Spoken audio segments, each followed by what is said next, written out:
Hello, this is Mr. Jim from GlassHoppa.com. Thinking about that classic American architectural accent, the switch plate. It's beige. It's beautiful. Can we improve on perfection? Let's give it a shot. We'll use this drawing for our base. I've drawn it 1/4 inch larger than a standard switch plate, 1/8 inch on all sides, because I like to trim the edges for a nice finished look. The overall size is 3 by 4 3/4. We're just going to cut a rectangle, then cut it apart according to the drawing to create a hole for the toggle. I'm using opaque glass for the base because the whole idea of a switch plate is to cover up what's behind it, because it's ugly. This is the perfect kind of project for a jig like this too.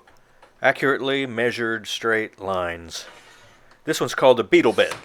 There's the Morton system, very well known. Bullseye sells a good one. Indispensable studio tool. Alright, now we ought to be able to take 1 1/4 inches off each side of this, leaving that strip down the middle. Then, theoretically, if I take 1 7/8 off each end of the strip, we'll be left with a hole for the toggle switch. Brilliant, huh? Once we have the base, of course, we can create any design we want to on top of it. Like much of fusing, it would be a base layer, design layer, accent layer kind of approach. With these, your only limitation is don't overlook the fact that you're going to have to drill some holes. Today we're staying simple. These depend on the beauty of the glass to make their impact. They look great, they sell well, create very little scrap. You get a lot of bang for your time and effort here. The key to making them look excellent instead of adequate is making the seams blend with the glass pattern, or making them disappear altogether. See the seams here? To me, they disrupt the organic pattern of the glass. In transparent glass, seams are going to be visible even after a full fuse. The surface heals, but because the glass is transparent, you can still see where the pieces intersect. Eventually, with more and more heat, they would heal, but by that time your shape would be deformed beyond recognition. You could build a dam, but that would take fiber paper and kiln space and is an awful lot of expense and trouble to go to for a switch plate, and probably a deal killer if you're making these for sale. So I like to mask the seams by hiding them in the pattern of the glass. Like before, we'll start with a full-size rectangle and then cut it apart.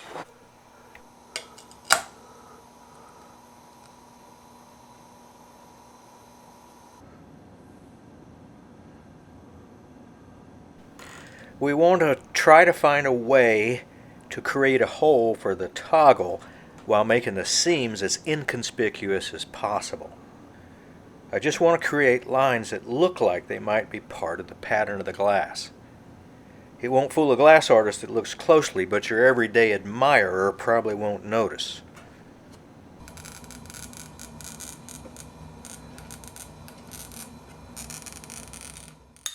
The little tapper ball on the end of this ancient glass cutter might be the best tool Fletcher Terry ever made. Okay, cutting complete, I'll reassemble the base on a kiln shelf. I like a little aloe vera gel for a job like this. A little bit's all you need, and too much won't hurt you.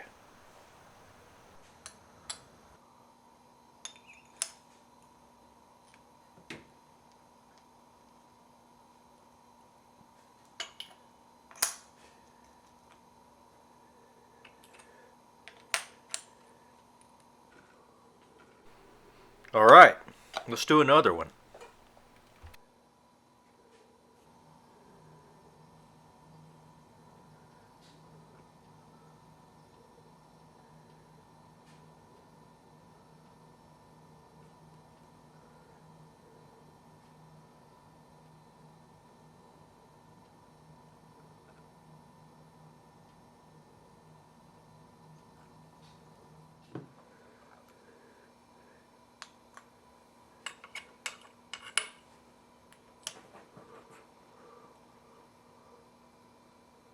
Don't forget to fill your voids. I'm using 1/8 inch fiber paper, 2 pieces for each of these because they're 2 layers thick. I cut it with an X-Acto knife. You could use scissors. At full fuse, these holes can lose their shape without this as filler. And away they go. Anything less than a full fuse here will defeat our purpose. As you know, when a project begins to soften in the kiln, first the edges lose their sharpness and begin to round. That happens on interior edges too, and when butted edges soften and round, a fissure is formed, making the seam more obvious than if you never applied any heat at all.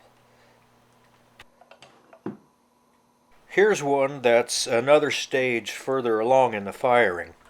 The edges are rounder still, and the fissures are even more exaggerated. This one is approaching what we call full fuse. The edges are well rounded. There's a little bit of surface dimension detectable, and a couple of areas where these crevice-sized seams are showing signs of healing. And this one is full fuse for sure. No palpable dimension, but look how obvious the seams are. That's what we're trying to avoid. Opaque glass progresses the same way in the kiln, but once the seams heal, because you can't see into the interior, they disappear. You might never know there were gaps there. But you have to be careful. Pay attention to the edges. Sometimes the interior of the glass is different than the surface. That's usually because the surface cools so much faster during manufacturing. You can get this. I call it edge scarring. Sometimes it'll disappear, sometimes it won't. Run a test if you're not sure. And what about this guy? The surface and the interior are totally different. When this glass is made, the colorful shards tend to rise to the top and float. You can see how the edge scarring makes the seams totally obtrusive, even at full fuse. So we place our seams strategically.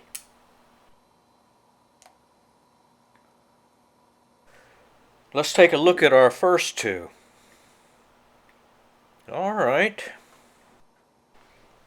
My eye goes right to that seam where I split the black area. This one looks great. The red reads a little dark in reflected light, and the hole could use a little touching up, but you'd never see the seams without looking way closer than most people ever will. And this one, I'm going to risk that the casual observer won't be insulted by what I know to be a seam. And in the future, I'm going to try not to split a black area on this glass. And here's our pink opaque. Again, needs a little touching up in the center hole, but I just do not see a seam. They're there though, those intrusive white edge scars. I tried to stay in the white areas with my cuts just for that reason. So let's drill. I'll start by marking where my screw holes need to be. Then I put it in a little plastic dish and just cover the surface with water.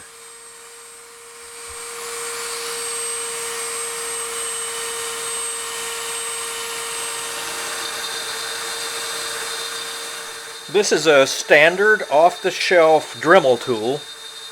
You know the drill. But mine has a flexible shaft attached. It's just an accessory. It's absolutely unnecessary, but it comes in handy sometimes. The bits are diamond glass drilling bits. Not near as expensive as they sound, which is good because they don't last very long. The water keeps both the bit and the glass cool. It's pressure and friction, the heat of friction, that'll break your piece, so don't be in a hurry. I'm starting here with a pilot hole about 1 millimeter, and then I'll switch to a bit large enough to accommodate the screws. Watch how I lift the bit, dip it to cool it, and fill the hole with cooler water at the same time.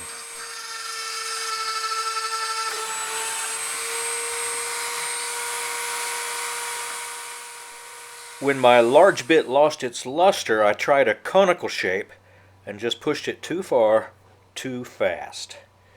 The camera was running, but the vulgarity was a bit much. Remember I said I like to trim these?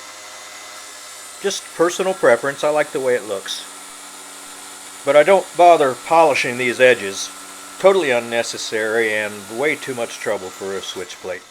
Once again, you don't have to charge very much for these because they're so easy and create almost zero scrap. And people love them. I've had a set in my kitchen for years and they get way more compliments than my cooking. So I hope you give these a try.